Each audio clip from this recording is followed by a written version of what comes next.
Hey guys, I'm going to show you how to fix iPhone storage full but iCloud has space. First, let's understand that iCloud doesn't directly increase the physical storage of your iPhone. It has a limited amount of internal storage where our apps, photos, and videos are stored.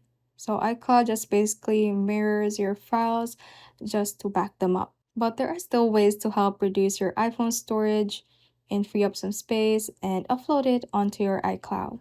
So to do that, let's go to our settings, click on your profile name at the top, and let's select the iCloud. From here, you can see the Save to iCloud section. We can click on See All. And first, let's go to iCloud Photos and make sure that the sync this iPhone is toggled on and you have selected Optimize iPhone Storage. Now, if you see a Start Sync button right here, you can click on that one if it is currently paused. Mine currently says not syncing because my iCloud storage is full, but if you do see it, just tap on it. And once you have done that, let's go back to the main settings page and go to General, and let's go to iPhone Storage. Once you scroll down, you should be able to see a list of your apps. You can sort it by size right here by clicking on this icon and make sure that you have selected size. And at the top, you should be able to see the apps that are taking more space. And you can scroll through and look for apps that you don't use anymore. For example, this app right here, you can click on Offload App.